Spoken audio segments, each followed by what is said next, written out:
সম্মানিত দর্শক শ্রোতা, আসসালামু আলাইকুম। দ্য ডেইলি ক্যাম্পাসের আজকের আলোচনায় আপনাদের স্বাগত জানাচ্ছি। আজকে আমরা আলোচনা করব এমপিওভুক্ত মাদ্রাসা শিক্ষা জাতীয়করণ হচ্ছে না কেন, কি সমস্যা আছে এই শিক্ষা প্রতিষ্ঠানগুলো জাতীয়করণের করতে, এবং একই সঙ্গে আসলে কার কার ভূমিকা বা কে কি ভূমিকা রাখতে পারেন এমপিওভুক্ত মাদ্রাসা শিক্ষা জাতীয়করণ রাখার ক্ষেত্রে। এই বিষয়ে কথা বলতে আমাদের সঙ্গে আজকে যুক্ত হয়েছেন মোহাম্মদ রাশেদ মোশাররফ এবং আমাদের সঙ্গে আরো যুক্ত আছেন মাওলানা মোহাম্মদ শাহজামাল। আপনাদের দুইজনকেই দ্য ডেইলি ক্যাম্পাসের সরাসরি সম্প্রচারে স্বাগত জানাচ্ছি। ধন্যবাদ ডেইলি ক্যাম্পাস এবং শিহাব ভাইকে। যে দেশের বেসরকারি এমপিওভুক্ত স্কুল, কলেজ, মাদ্রাসা কিংবা কারিগরি শিক্ষা প্রতিষ্ঠান, তিন প্রতিষ্ঠানেরই শিক্ষক কর্মচারীদের বেতন অত্যন্ত কম। তাদের বাড়ি ভাড়া, চিকিৎসা ভাতা, মানে নামমাত্র যে বাড়ি ভাড়া পান, সেই বাড়ি ভাড়া দিয়ে বর্তমান সময়ে সম্ভব নয়।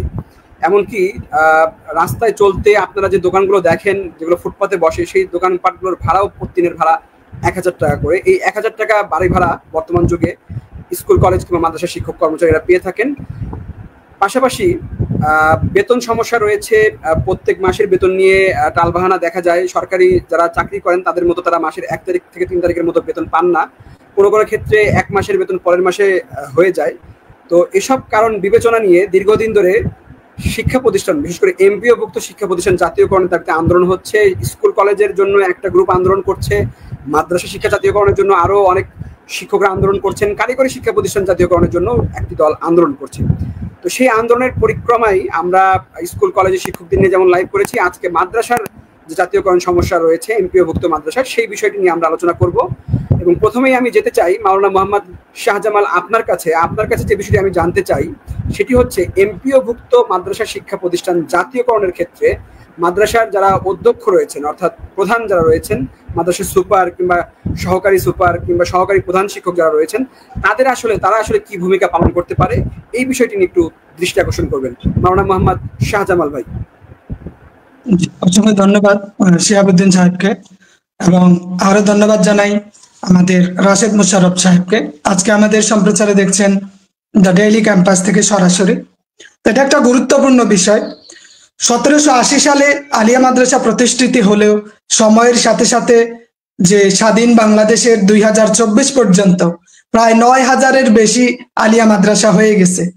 বাংলাদেশের আপনি যদি তাকান যে প্রাইমারি স্কুল আছে প্রায় 65,000-এর বেশি, সেখানে 37,000 প্লাস সরকারিকরণ, জাতীয়করণ হয়েছে।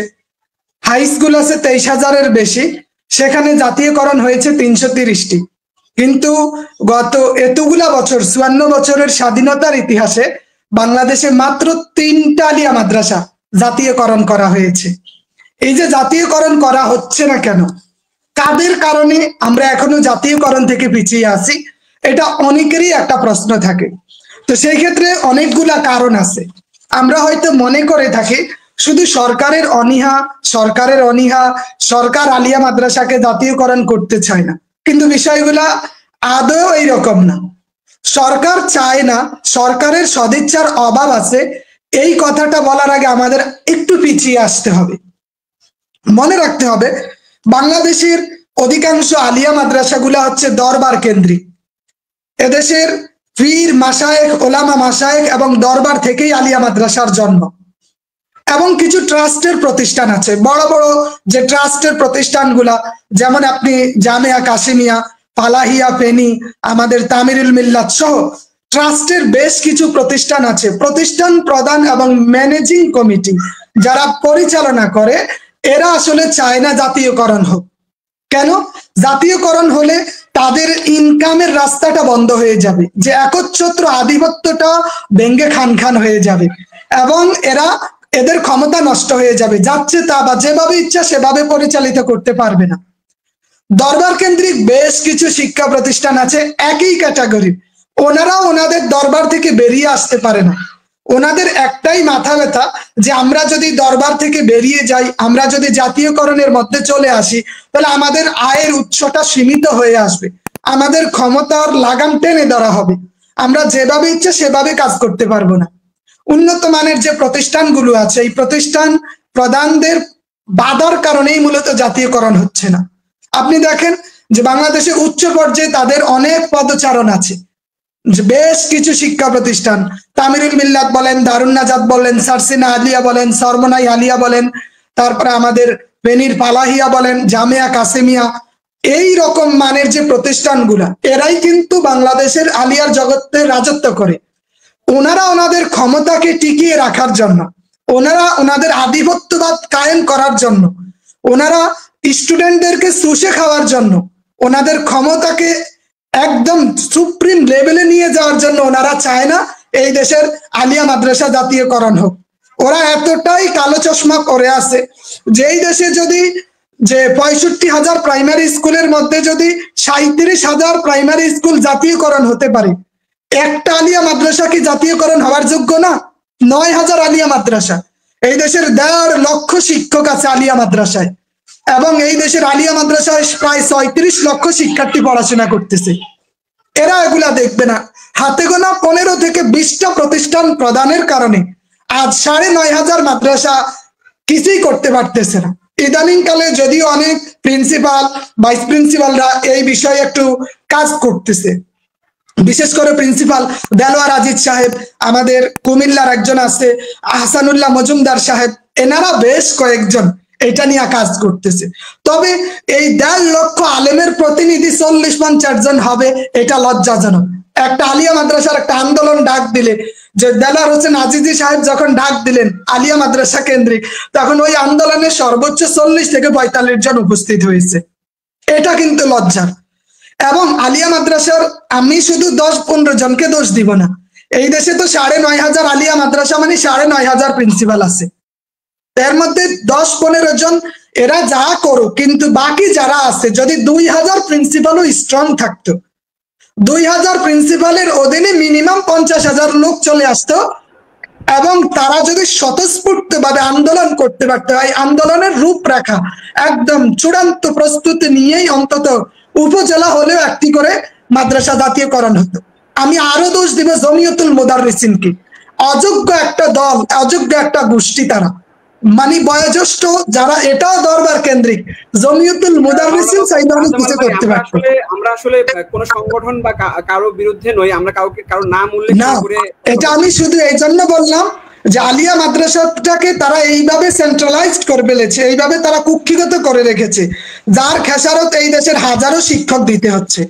তা আমি আপনার ডেইলি ক্যাম্পাসের মাধ্যমে তরুণ প্রজন্মের বর্তমান সময়ে যারা আসে, শিক্ষক হিসাবে যারা আসছেন, প্রভাষক বলেন, সহকারী বলেন, ইবতিদায়ী শিক্ষক বলেন, আপনাদের প্রতি উদারত আহ্বান রাখবো যে আমরা যদি সম্মিলিতভাবে নতুন ভাবে কাজ করতে পারি, তাহলেই এই দেশে হাই স্কুল 350 হাই স্কুল জাতীয়করণ হইতে পারলে অন্তত 350 মাদ্রাসাও জাতীয়করণ হওয়া সম্ভব। আমাদের একটাই দাবি যে এই দেশের আলিয়া মাদ্রাসার শিক্ষকদেরকে জাগ্রত হতে হবে, আন্দোলন করলে স্বতঃস্ফূর্ত আন্দোলন, স্বতঃস্ফূর্ত অংশগ্রহণের মধ্যে দিয়ে যেতে হবে। যদি আমরা আমাদের দাবি দেওয়া না বুঝি, না জানি, তাহলে আমরা আমাদের আন্দোলনও করতে পারবো না, সফলতার দিকেও যেতে পারবো না। 54 বছরের ইতিহাস যেই দিকে গেছে, আরো 54 বছর ওইভাবেই যাবে। জি, ধন্যবাদ। জি, মাওলানা মোহাম্মদ শাহজামাল, আপনাকে অসংখ্য ধন্যবাদ। আমি একটু যেতে চাই মোহাম্মদ রাশেদ মুশাররফ, আপনার কাছে যে বিষয়টি জানতে চাইবো সেটি হচ্ছে স্কুল কলেজের পাশাপাশি এমপিওভুক্ত মাদ্রাসা আসলে কেন জাতীয়করণ প্রয়োজন, এই বিষয়টি কথা বলবেন। এর পাশাপাশি মাদ্রাসা জাতীয়করণ না হওয়ার সম্ভাব্য কারণগুলো কি হতে পারে, দুটি প্রশ্নের একসঙ্গেই আপনার কাছে উত্তর জানতে চাইবো। মোহাম্মদ রাশেদ মুশাররফ ভাই। ধন্যবাদ ডেইলি ক্যাম্পাস এবং ডেইলি ক্যাম্পাসের অসংখ্য দেশ এবং বিদেশি ফলোয়ার ভাই ও বোনদের যারা আজকের এই লাইভটি সরাসরি দেখছেন। তো প্রথমেই বলে নিই, আমি একজন কারিগরি শিক্ষক হলেও কারিগরি টু মাদ্রাসা অর্থাৎ দাখিল ভোকেশনাল মাদ্রাসার আমি একজন শিক্ষক। আমার বেতনটাও হয় আলিয়া মাদ্রাসা থেকে বা দাখিল মাদ্রাসা থেকে। তো সেই হিসেবে আমি একজন মাদ্রাসা স্টাফ এবং মাদ্রাসা শিক্ষার উন্নয়নে আমার কিছু করার বা করণীয় আছে বলে আমি বিশ্বাস করি। সেটি আমাদের শিহাব ভাই যে বললেন যে জাতীয়করণ কেন প্রয়োজন, দেখেন 1780 সালে যেহেতু বাংলাদেশে এবং কলকাতা আলিয়া মাদ্রাসা প্রতিষ্ঠিত হয়েছিল, তারপরে বাংলাদেশ ভারত পাকিস্তানে এই মাদ্রাসা শিক্ষার জাগরণ তৈরি হয়েছিল। কিন্তু এই জাগরণে প্রায় 300 থেকে 350 বছর চলে গেল, মাত্র 3টি মাদ্রাসা মাত্র জাতীয়করণ হয়েছে। এবং বিগত 54 বছরে আমরা দেখেছি, এবং সর্বশেষ যে সরকার ছিল আওয়ামী সরকারের অধীনেও 16 বছরেও কিন্তু আমরা একটি মাদ্রাসাও জাতীয়করণ হতে দেখিনি। অথচ বিগত এই 16 বছরে আওয়ামী সরকারের সময় প্রায় 745টি প্রতিষ্ঠান জাতীয়করণ করা হয়েছে, স্কুল এবং কলেজ। তো সব মিলিয়ে সেই সময় কিন্তু আমাদের ইচ্ছা করলে প্রতিটি উপজেলায় একটি করে দাখিল মাদ্রাসা, একটি করে ফাজিল মাদ্রাসা এবং একটি করে মহিলা মাদ্রাসা অথবা জেলা ভিত্তিক একটি করে মাদ্রাসাও জাতীয়করণ করতে পারত। কিন্তু আমরা দেখেছি যে এই বিগত সরকার যাওয়ার পরেও 5 তারিখ থেকে যে একটা ছাত্র জনতার অভ্যুত্থান হয়েছে, এই অভ্যুত্থান পরবর্তী যে 7 বা 8টি মাস চলে গেছে, এই 8টি মাসে আমরা দেখেছি প্রায় 8টি প্রতিষ্ঠান সরকার জাতীয়করণ করেছে এই অন্তর্বর্তীকালীন সরকার। কিন্তু এই 8টি প্রতিষ্ঠানের ভিতরে কি একটি মাদ্রাসাও থাকতে পারতো না? আমরা তো বৈষম্যের বিরুদ্ধে আন্দোলন করে গিয়ে এই বিগত 8 মাসে একটি প্রতিষ্ঠানও যেহেতু জাতীয়করণ হয়নি মাদ্রাসা, তো আমরা কিন্তু এই 8টির মধ্যে আপাতত 4টি প্রতিষ্ঠানও এই হিসেবে আমরা কিন্তু দাবি করতে পারি। কিন্তু আমরাও এই 5 তারিখের পরে, বৈষম্যর পরেও যদি আরো বৈষম্যর শিকার হই, তাহলে এটি মুসলিম প্রধান দেশে, প্রায় 89% মুসলমানের দেশে, এটি কোনো মতেই আমরা মেনে নিতে পারি না বা আমাদের হৃদয়ে রক্তক্ষরণ হয় যে 90% মুসলিম দেশে প্রতিটি উপজেলায় একটি করে দাখিল মাদ্রাসা বা একটি করে কামিল মাদ্রাসা অথবা একটি করে মহিলা মাদ্রাসাও জাতীয়করণ হয় না। এটি জাতির সবচেয়ে বড় লজ্জা, বা জাতির এর থেকে বড় লজ্জা কি হতে পারে বলে আমি বলতে পারবো না। দর্শক শ্রোতা যারা রয়েছেন তারাই ভালো বলতে পারবেন। তারপরে উনি আরেকটা বিষয় বললেন যে জাতীয়করণ না হওয়ার কিছু সম্ভাব্য কারণ রয়েছে, যেটি আমি মোটামুটি আমার অ্যানালাইসিসে করছি। সেটি হলো অর্থনৈতিক চাপ। দেখেন, আমাদের যখন বাজেট হয়, বাজেটে বিভিন্ন দাতা গোষ্ঠীরা থাকে। তো দাতা গোষ্ঠী যেগুলো আছে দেখেন প্রায়গুলো ইউরোপীয় ইউনিয়ন বা অন্যান্য দেশগুলো, যারা মুসলিম বিদ্বেষীর হারটা একটু বেশি থাকে, যার কারণে ওনারা চায় না যে আপনার সরাসরি ধর্মান্ধ বা উগ্রবাদী বা ইসলামী শিক্ষার যে একটা প্রসার হোক, ওনারা অনেকটা হয়তো চায় না। সেই জন্য আমরা সরকারের কাছে বিনীত অনুরোধ জানাই যে মধ্যপ্রাচ্য সহ ইউরোপ কান্ট্রির যে দেশগুলো মুসলিম মনা এবং দাতা সংস্থাগুলো যেগুলো ইসলামিক মাইন্ডেড, তাদের কাছ থেকে ঋণ নিয়ে আমাদের হলো মাদ্রাসা শিক্ষার বা বাজেটের ওই অংশটা রেখে মাদ্রাসা শিক্ষা একটি করে হোক বা 2টি করে হোক বা জেলা ভিত্তিক 4-5টি করে হলেও হোক, অতি দ্রুত মাদ্রাসা শিক্ষা জাতীয়করণ করতে হবে। আর 2 নম্বরটা হলো রাজনৈতিক ইচ্ছা শক্তির অভাব রয়েছে। আমাদের বিগত যে সরকার ছিল, সে সরকার 16 বছরের রাজনৈতিক কোনো সদিচ্ছা দেখায় নেই, এবং বর্তমান যে সময়টি এসেছে সেই সময়ে আমরা দেখেছি মাদ্রাসা শিক্ষা অধিদপ্তরে অনেক ইসলাম বিরোধী লোক সরাসরি প্রকাশ্যে তাদের সিটে বসেছিল, যার কারণে ইসলাম সম্পর্কে তাদের সাথে দেখা করতে গেলে বা মাদ্রাসা জাতীয়করণ সম্পর্কে কেন্দ্রীয় নেতৃবৃন্দ যখন দেখা করতে যায়, শুধু ফলাফল আসেনি। আমরা আশা করি এখন যে অবস্থানে রয়েছে মাদ্রাসা শিক্ষার কিছুটা হলো গণজাগরণ আসবে। এখন যে সব সচিব বা আমলারা রয়েছেন, আমরা যতটুকু শুনেছি ওনারা অনেকটা ইসলামী মনা, আশা করি ওনারা কাজ শুরু করে দিবেন। 3 নম্বর হলো ধর্মীয় এবং আদর্শগত বিভাজন রয়েছে। আমরা মনে করি যে মাদ্রাসায় শিক্ষা গ্রহণ করলে সেটি শুধু ইসলাম রক্ষার্থী হয়ে যায়, দেশের স্বার্থে কিছু হয় না। কিন্তু এই বিষয়টি সম্পূর্ণ ভুল। একজন ইসলাম মানা মানুষ যেমন দেশ, রাষ্ট্র এবং বিদেশের কাছেও নিরাপদ, এবং ইসলাম শিখে উনি যদি বিদেশে যায় তাহলে সেক্ষেত্রেও কিন্তু অনেক রেমিটেন্স আনতে পারে। যেমন একজন আল আজহার বিশ্ববিদ্যালয়ে যাবে, তারপরে আরো অন্যান্য বিশ্ববিদ্যালয়ে গিয়েও ওনারা কিন্তু এই দেশে রেমিটেন্স আনতে পারবে এবং দেশের গৌরব অর্জন করতে পারবে। তো ধর্মীয় এবং মতবাদগত জেনারেল এবং মাদ্রাসা আছে, এটি আমাদের কমাইতে হবে এবং এ কারণে আমাদের একটি কাজ করতে হবে। তারপরে বলছে প্রশাসনিক এবং কাঠামোগত দুর্বলতা। আপনারা জানেন যে একটা ছাগলে যখন 3টা বাচ্চা হয়, প্রথম বাচ্চাটা একটু স্ট্রং হয়, দ্বিতীয় বাচ্চাটা আর একটু কম হয়, তৃতীয় বাচ্চাটা একেবারে দুধ পায় না। তো আমরা এরকম একটা অবস্থা হয়েছে যে স্কুলে প্রথমে বাজেট অধিবেশন করা হয়, বাজেটে স্কুলে কিছু অংশ দেওয়ার পরে আর কিছু থাকে সেটি দিয়ে দেয় কারিগরিতে। কারিগরি দেওয়ার পরে যদি 2-1 আনা থাকে, তো ওই 2-1 আনার জন্য বাজেট হয় মাদ্রাসা।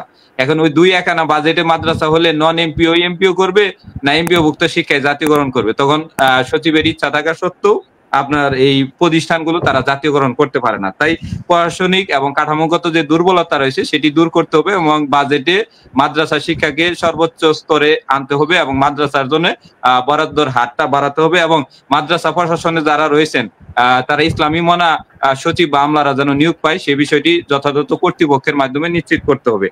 এবং সর্বশেষ যেটি, সেটি হলো জনগণের চাপ এবং সচেতন আন্দোলন করতে হবে। যেমন আপনারা ইতিমধ্যে দেখেছেন যে বিভিন্ন নন এমপিও রেজিস্টার প্রাথমিক বিদ্যালয়গুলো কিন্তু মানুষের মনে জায়গা করে নিয়েছিল যে এই প্রতিষ্ঠানগুলো জাতীয়করণ করতে হবে। বিগত শেখ হাসিনা সরকারের আমলে প্রায় 26,000 প্রাথমিক বিদ্যালয়ে প্রায় 1 লক্ষের উপরে কর্মকর্তা কর্মচারী জাতীয়করণ করেছে। এটি একটি জাতীয়র মতো ছিল।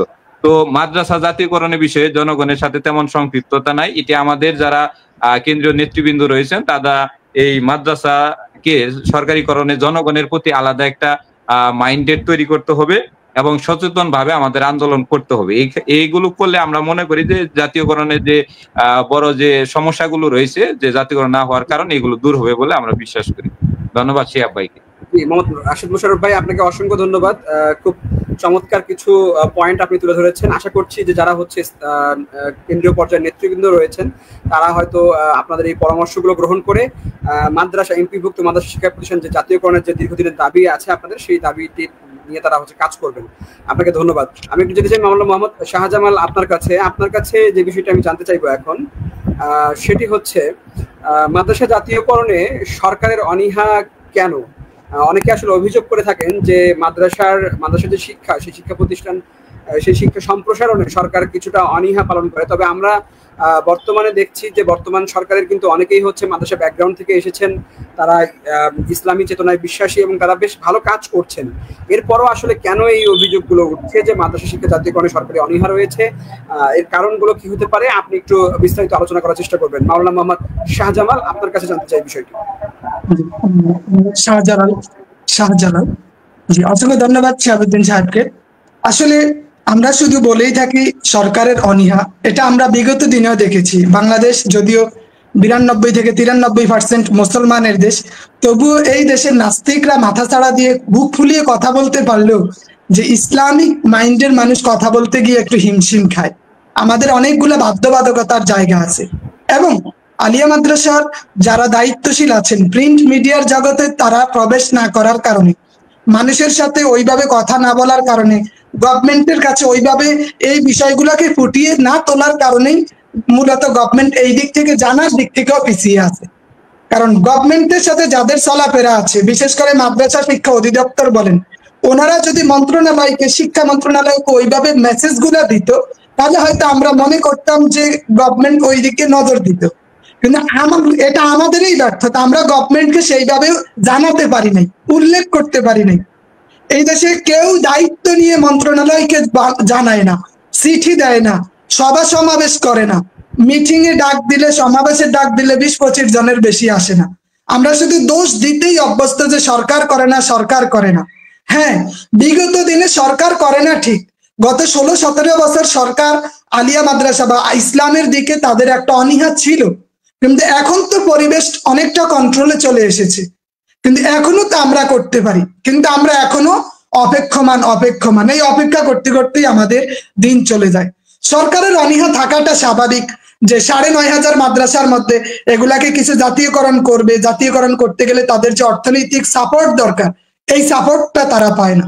সরকার যেই জায়গা থেকে আর্থিক অনুদান গুলা পাচ্ছে, এই জায়গাগুলো হচ্ছে বিশেষ করে ইউরোপ, আমেরিকা, জাপানের মতো দেশ থেকে, খ্রিস্টানদের দেশ থেকে, মিশনারি থেকে, যে হারাম ইনকামের যে উৎসগুলা থেকে আসছে। কিন্তু তার বিপরীতে যদি মধ্যপ্রাচ্যের দিকে আমাদের শিক্ষা সেক্টরে যারা কাজ করে, বিশেষ করে আলিয়া অধীনে মাদ্রাসা শিক্ষা অধিদপ্তর যদি মিডল ইস্টকে টার্গেট করে, আমাদের সৌদি আরবিয়া, দুবাই, কাতার, কুয়েত, মালয়েশিয়া, এই রকম বৃহত্তর মুসলিম দেশগুলা, আমাদের তুরস্ক আছে, এই রকম দেশগুলাকে যদি টার্গেট করে, তাদেরকে যদি এই দেশের শিক্ষা ব্যবস্থার উন্নয়নের জন্য কিছু ইনভেস্ট করতে বলা হয়, আর এইটা যদি সুন্দরভাবে বলা হয়, আমরা আশাবাদী যে মিডল ইস্ট থেকে, আরব দেশ থেকে এই দেশের আলিয়া মাদ্রাসার শিক্ষার উন্নয়নে, প্রচার প্রসারে অনেক বেশি ইনভেস্ট আসা সম্ভব। কিন্তু আমাদের সেই পরিবেশ তৈরি করে দিতে হবে। পাশাপাশি আমাদের সরকারকে এমন কিছু সোর্স দিয়ে দিতে হবে যাতে সরকার ওইগুলা নিয়ে কাজ করে। তা আমরা বলবো যে আমাদের যারা দায়িত্বশীল আছেন, বিশেষ করে যারা রাজধানীতে বসবাস করেন, বিভিন্ন প্রতিষ্ঠানের প্রিন্সিপাল, এবং যারা দায়িত্বশীল আছেন এবং যারা বিভিন্ন আন্দোলনের নেতৃত্ব দিয়ে থাকেন আলেমদের মধ্যে থেকে, বিশেষ করে যারা গণমাধ্যমে বেশি বেশি আসেন, আপনাদের প্রতি আমাদের আহ্বান থাকবো, গভর্নমেন্টকে বিষয়গুলোকে আরো স্বতঃস্ফূর্ত, আরো সুন্দরভাবে, বিশ্লেষণাত্মক ভাবে আপনারা জানিয়ে দেন, এবং গভর্নমেন্ট কোন কোন সেক্টর থেকে টাকাগুলো আনতে পারে ওই জায়গাটাও আপনারা ক্লিয়ার করে দিবেন। অর্থায়নের পরিকল্পনা ও অর্থনৈতিক সমস্যার সমাধান খোঁজার জন্য আমাদের নীতি নির্ধারকরা, এই দেশের প্রিন্সিপালরা, এই দেশের দায়িত্বশীলরা অবশ্যই কাজ করা উচিত। আমাদের এর জন্য প্রয়োজন জাতীয় সংলাপের আয়োজন করা। যেই দেশের নেতৃত্ব স্থানীয় ওলামায়ে মাশায়েখ, ছাত্র এবং আমাদের যারা নীতি সুশীল সমাজ আছে, নীতি নির্ধারক আছে, সবাই মিলে বসে এগুলার সমাধান যদি না খোঁজা হয়, তাহলে আমরা এই জায়গা থেকে মুক্তি পাবো না। আমরা এমন একটা বন্দির মধ্যে পড়ে আছি, আমরাই নিজেরা এই সার্কেলটা তৈরি করে ফেলেছি। আমরা আমাদের এই বন্দিত্ব থেকে নিজেরাই যদি বের হইতে না পারি, এই দেশের সরকার আমাদের জন্য কিছু করবে না। শুধু এরা না, আমলাতান্ত্রিক জটিলতার বড় কারণ যারা আমলা হয়ে বসে আছে এরা কেউ মাদ্রাসার না। সাধারণত তাদের মাদ্রাসার প্রতি একটা অনীহা থাকবে, মনে করে যে মাদ্রাসা এরা কিছু করতে পারে না। যে এদের একটা অভিযোগ, এই আলিয়া মাদ্রাসার স্টুডেন্ট, তাদের কোনো জ্ঞান নাই, নলেজ নাই, কিছু নাই, এরা এমনি কদ্দুর কোরআন হাদিস জানে এতটুকুই না। এখন আপনি দেখেন যে এই দেশের ইউনিভার্সিটি গুলোতে পাস হচ্ছে কারা? আলিয়া মাদ্রাসার স্টুডেন্ট গুলোতে। বুয়েটে বলেন, এখানেও মাদ্রাসার স্টুডেন্টরা এগিয়ে আছে। এদেশের অসংখ্য সেক্টরে আলিয়ার সন্তানরা প্রতিনিধিত্ব করছে। তো এই জায়গাগুলো ওনাদের অবশ্যই দেখাতে হবে, দেখিয়ে দিতে হবে যে এরা তো সব কালো চশমা পরে আছে, এদের কালো চশমাটা খুলে সাদা চশমা দিয়ে দেখিয়ে দিতে হবে এই দেশের আলিয়া পিছিয়ে নেই। আপনি যদি হাই স্কুলকে জাতীয়করণ করতে পারেন, মাদ্রাসাকে কেন করতে পারবেন না? হাই স্কুল থেকে মাদ্রাসা হাজার গুণে ভালো। কিভাবে? হাই স্কুলে যেই সাবজেক্ট আছে মাদ্রাসাও একই সাবজেক্ট আছে, কিন্তু মাদ্রাসায় অতিরিক্ত আরবি আছে, ওইখানে যেটা নাই। একটা মাদ্রাসার স্টুডেন্ট আরবি, বাংলা, ইংরেজি, গণিত, আইসিটি সব বিষয়ে দক্ষ হয়, কিন্তু স্কুল, হাই স্কুল বলেন, কলেজ বলেন, ওইখানে সব দক্ষ হয় না। এই দেশের 750 প্রায় আমাদের এই 653টি কলেজ জাতীয়করণ করা হয়েছে, সরকারি হয়েছে, কিন্তু একটা মাদ্রাসাও জাতীয়করণ হয় নাই। একটা আলিম মাদ্রাসা, ফাজিল মাদ্রাসা জাতীয়করণ হয়নি। অথচ তারা চাইলেই প্রত্যেকটা জেলায় একটা করে ফাজিল মাদ্রাসা, একটা করে কামেল মাদ্রাসা জাতীয়করণ করতে পারতেন। এর জন্য কি তাদের হাজার হাজার কোটি টাকা চলে যেত? না, এটা তো একটা অজুহাত মাত্র। এদেশে 500-1000 প্রতিষ্ঠান জাতীয়করণ করলে তাদের হাজার কোটি টাকা যেত না, উল্টা এখান থেকে অনেক টাকা আসতো। এদেশের আলিয়া মাদ্রাসাগুলোতে, ফাজিল কামেল মাদ্রাসায় 2000, 3000, 4000 স্টুডেন্ট স্টাডি করে। ওটাকে যদি সুন্দরভাবে কাজ করা যায়, আরো সুচারুরূপে কাজ করা যায়, তাহলে প্রশাসনিক এবং অবকাঠামোগত দুর্বলতা, এই বাধাগুলো, এই ব্যারিয়ারগুলোকে অ্যাভয়েড করে যদি আমরা সামনে অগ্রসর হতে পারি, তাহলে এইটা বাধা হয়ে থাকবে না, আলিয়া মাদ্রাসা বোঝা হয়ে থাকবে না। আমি চ্যালেঞ্জ দিয়ে বলতে পারি, যদি জাতীয়করণ করা হয়, আলিয়া মাদ্রাসা অন্যান্য প্রতিষ্ঠান থেকে বহু গুণ উপরে উঠে যাবে। আলিয়া মাদ্রাসার টিচার, স্টুডেন্ট এরা হচ্ছে মাল্টি ট্যালেন্টেড। এদেরকে সেইভাবে যদি কাজে না লাগানো হয়, তাহলে এই দেশেই পস্তাবে। এই দেশের উজ্জ্বল ভবিষ্যতের জন্য হলেও, এই দেশের সামনের দিনগুলোকে আরো সুন্দর করার জন্য হলেও অন্তত জাতীয়করণ করা দরকার। আলিয়া মাদ্রাসাকে জাতীয়করণ থেকে পিছিয়ে মূলত দেশকে পিছিয়ে দেওয়া হচ্ছে। তা আমরা সরকারকে এই বার্তা দিতে চাই, আমলা যারা আছেন বা আমাদের দায়িত্বশীল নীতি নির্ধারক যারা আছেন, তাদের প্রতি আমাদের এই বার্তাটাই থাকবে যে আলিয়া মাদ্রাসা জাতীয়করণ করার পিছনে আপনারা যেই বাধাগুলোকে বাধা মনে করতেছেন, এটা আসলে বাধা না, এটা আপনাদের কালো চশমা। যে আপনারা ওই জায়গাটা থেকে বেরিয়ে আসেন, অন্তত প্রত্যেকটা জেলা পর্যায়ে একটা হইলেও প্রতিষ্ঠানকে জাতীয়করণ করেন, যেটার সুফল আপনারা খুব শীঘ্রই দেখতে পারবেন ইনশাআল্লাহ। ধন্যবাদ। এছাড়া আমাদের ধন্যবাদ আপনাকে, অসংখ্য ধন্যবাদ। খুবই চমৎকার কথা বলেছেন এবং আমাদের দর্শকরা আসলে আপনার কথায় খুবই মুগ্ধ, তারা আপনার প্রশংসা করছে কমেন্টে। আমিও শুনছিলাম যে আসলেই আমি নিজে হয়তো মাদ্রাসায় পড়াশোনা করিনি, তবে আমি ক্যাডেট মাদ্রাসার স্টুডেন্ট ছিলাম, ক্লাস 8 পর্যন্ত আমি ক্যাডেট মাদ্রাসায় পড়াশোনা করেছি। আসলেই মাদ্রাসা শিক্ষা কে আমাদের দেশের মানে যারা এলিট শ্রেণী যাদেরকে ধরা হয়, তারা আসলে একটু ভিন্ন চোখেই দেখে থাকেন। এটা আমরা যখন ছোট ছিলাম তখন হয়তো বুঝতে পারিনি বিষয়গুলো, তবে এখন যখন একটা প্রফেশনে চলে এসেছে এবং বিভিন্ন ব্যাকগ্রাউন্ডের মানুষের সাথে কথা বলা শুরু করেছি, তখন তারা আসলে তাদের কথাবার্তা বা মনোভাবে আমরা কিছুটা লক্ষ্য করি যে মাদ্রাসা শিক্ষার তারা একটু ভিন্ন চোখেই দেখার চেষ্টা করেন এবং এখানে একটি তকমা দেওয়ার তারা সবসময় চেষ্টা করেছেন। আশা করছি সেই তকমা থেকে মাদ্রাসা শিক্ষা ব্যবস্থা তাদের মেধা, মনন এবং যে পরিশ্রম তারা করেন সেটি দিয়ে হয়তো বেরিয়ে আসবেন। ধন্যবাদ আপনাকে মোহাম্মদ শাহজালাল ভাই, অসংখ্য চমৎকার আলোচনা করার জন্য। আমি শেষ করব, লাইভটি শেষ করার আগে বলতে রাশেদ মোশাররফ ভাই, আপনার কাছে একটি প্রশ্ন আমার জানার আছে।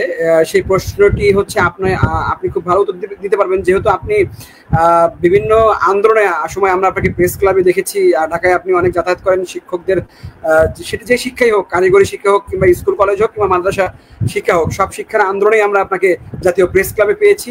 সে জায়গা থেকে আপনাকে জানতে চাই, আপনার অভিজ্ঞতা থেকে জানতে চাই, এমপিওভুক্ত মাদ্রাসা শিক্ষা জাতীয়করণে কি কি পদক্ষেপ নেওয়া যেতে পারে মোহাম্মদ রাশেদ মোশাররফ ভাই?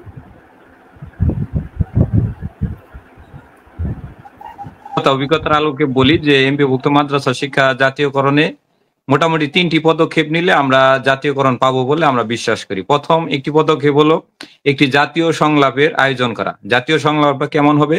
সেখানে দেশের সুশীল সমাজ, রাজনীতিবিদ, অর্থনীতিবিদ, টকশোম্যান যারা বিশ্বের বা দেশের মধ্যে যারা বড় বড় ইউটিউব বা অন্যান্য চ্যানেলগুলোতে টকশো করে তাদেরকে নেওয়া যেতে পারে, এবং আমাদের ঢাকা বিশ্ববিদ্যালয় সহ পূর্ণাঙ্গ বিশ্ববিদ্যালয়ে যারা এই রাজনীতি, অর্থনীতি এবং গবেষণা নিয়ে নিয়োজিত রয়েছেন তারা এর সাথে যুক্ত হতে পারে। এবং আমাদের দেশে যে সরকারি কাঠামো রয়েছে, যেখানে মাদ্রাসা, কারিগরি, জেনারেল এবং অন্যান্য স্তরের যে শিক্ষাবিদরা রয়েছেন তাদেরকে নিয়ে একটি জাতীয় সংলাপের আয়োজন করে অতি দ্রুত একটি মাদ্রাসা শিক্ষাকে জাতীয়করণের একটি রোল মডেল দেওয়া যেতে পারে।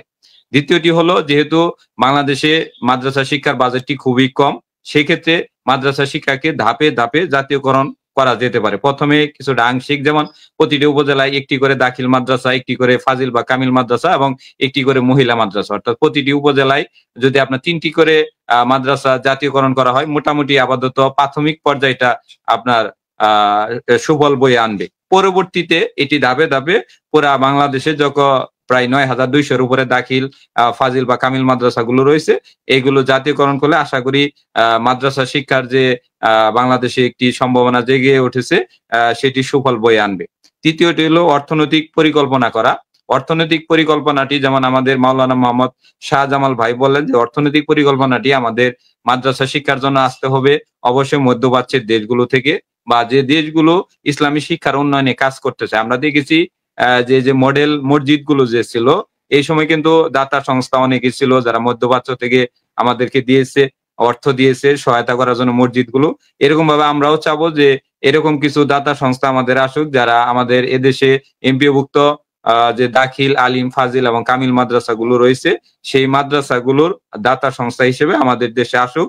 এজন্য আমাদের অর্থনৈতিক পরিকল্পনাটা মধ্যপ্রাচ্য থেকে করতে হবে এবং উন্নয়ন সহযোগীদের সংক্ষিপ্ত করে অর্থনৈতিক সমস্যার সমাধান খুঁজতে হবে। অর্থাৎ আমাদের বাজেট যদি কম থাকে, তবে কম বাজেটকে কিভাবে কাজে লাগিয়ে এমপিওভুক্ত মাদ্রাসা শিক্ষা ব্যবস্থাকে জাতীয়করণ করা যায়, এজন্য কমিটি গঠন করে অতি দ্রুত এই বেসরকারি এমপিওভুক্ত যে দাখিল মাদ্রাসা, কামিল মাদ্রাসা এবং ফাজিল মাদ্রাসাগুলো জাতীয়করণ করতে হবে। আরেকটি বিষয় আমি আপনাদের বলি, এর পাশাপাশি আমাদের যে মাদ্রাসা শিক্ষা অধিদপ্তর রয়েছে সেখানে আলেমমনা আমাদের অনেক সচিব রয়েছে এখনো বাংলাদেশ প্রশাসনে, তাদেরকে সেই প্রশাসন থেকে এনে আমাদের মাদ্রাসা শিক্ষা অধিদপ্তরে বড় বড় পদে অধিষ্ঠিত করে মাদ্রাসা শিক্ষার উন্নয়নে একটি গবেষণা বা রিসোর্স কেন্দ্র গঠন করে হলেও এই দাখিল, আলিম, ফাজিল এবং কামিল মাদ্রাসাগুলো জাতীয়করণ করা সম্ভব বলে আমরা বিশ্বাস করি। এবং আমরা বিশ্বাস করি বর্তমান যে নোবেলজয়ী যে আমাদের প্রধান উপদেষ্টা রয়েছেন ডক্টর মোহাম্মদ ইউনূস, উনি আশা করি অতি দ্রুত এই মাদ্রাসা শিক্ষার যে সমস্যাগুলো রয়েছে এই সমস্যাগুলো সমাধান করবেন এবং মাদ্রাসা শিক্ষার উন্নয়নে ওনার অপরিসীম অবদান রাখবেন বলে আমরা বিশ্বাস করি। ধন্যবাদ আমাদের শিহাব ভাইকে। ধন্যবাদ রাশেদ মোশাররফ ভাই, আপনি খুব অল্প আলোচনা করেছেন, তবে এই 3টি যে পয়েন্টগুলো আপনি বলেছেন প্রত্যেকটি পয়েন্ট আসলে বাস্তবায়নের জন্য কাজ করা উচিত বলে আমার মনে হয়।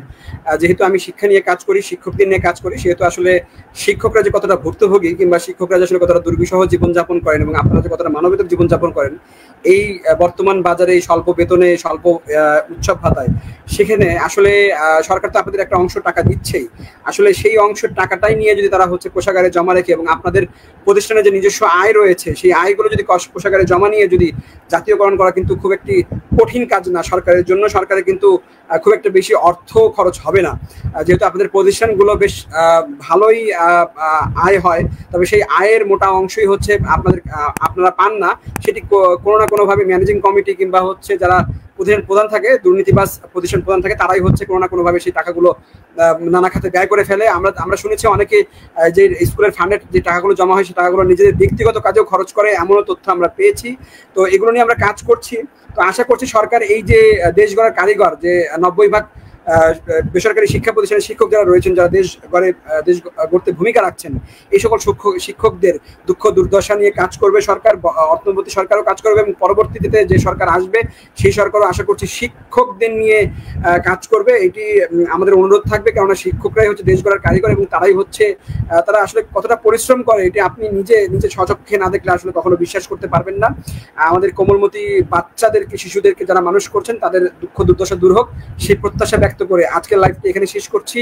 শিক্ষা সংক্রান্ত সকল খবর সবার আগে জানতে অবশ্যই দ্য ডেইলি ক্যাম্পাসের সঙ্গে থাকবেন। ধন্যবাদ মোহাম্মদ রাশেদ মোশাররফ ভাই, ধন্যবাদ মোহাম্মদ শাহজালাল ভাই আপনাকে।